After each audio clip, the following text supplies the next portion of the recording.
Je suis l'abbé T.S. Mathias Ouedraogo, aumônier diocésain de Koudougou, diocèse de Koudougou. L'abbé Mathieu Sama, originaire du diocèse de Koudougou, et je suis actuellement professeur d'éthique au grand séminaire Saint-Jean-Baptiste de Ouayalagé, à Ouagadougou. La jeunesse occupe une place très importante dans l'Église et la jeunesse est un moment de choix et de grandes décisions. Donc l'Église met tout son accent pour former la jeunesse afin de l'outiller et d'aider la jeunesse à prendre sa place dans la société et dans l'Église. L'être humain créé à l'image de Dieu est appelé à se construire, à s'édifier conformément à la volonté de Dieu. Et cela, Dieu lui donne toutes les capacités et il est appelé à participer à l'œuvre de rédemption, à participer à l'œuvre de création en travaillant au progrès du monde. En ce sens-là, la jeunesse est très active, c'est la frange dynamique de la société. Elle a une part importante, un rôle important à jouer dans cette construction sociale. L'objectif principal de cette activité s'inscrit dans la mission même de l'Église, qui est d'aider tout homme à être bien dans la société et aussi un maillon important dans son milieu de vie et de foi.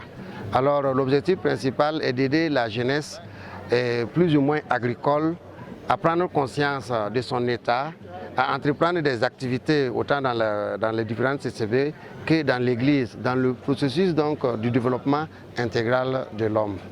Le problème du chômage dans le contexte africain est assez complexe et les schèmes traditionnels ne suffisent plus. Il faudrait encore libérer le génie créateur, permettre aux uns et aux autres d'être créatifs. Et un des défis majeurs pour la société actuelle en général et la société de la jeunesse actuelle, c'est bien sûr l'esprit de créativité. Il semble que l'esprit de créativité, c'est ce qui manifeste la grandeur de l'homme.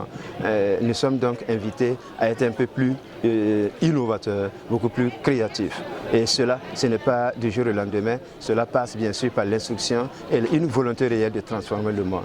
Et la volonté de transformer le monde suppose une transformation de la volonté. Ce qui concerne notre vivre ensemble, le vivre ensemble peut se faire autour des valeurs cardinales de vérité. Il ne suffit pas de rassembler toutes les positions pour dire voilà ce que nous devons représenter. Donc on leur demande de dire la vérité et de tout faire pour sauvegarder ce maillon. Mais à notre humble avis, nous avions un problème d'anthropologie. Il faut que l'homme burkinabé sache qui il est réellement, qu'est-ce qu'il défend et qu'est-ce qu'on veut transmettre. Il va falloir aussi qu'il y ait de la créativité. Ce n'est pas une reproduction, ce n'est pas une copie, mais pouvoir créer. Pouvoir inventer, pouvoir créer. Beaucoup de facteurs peuvent justifier cette désagrégation du tissu social pour des raisons religieuses, des opinions différenciées. Il faudrait donc davantage inviter à la tolérance, à l'ouverture d'esprit, à la participation et au désir du bien-être de tous et de chacun.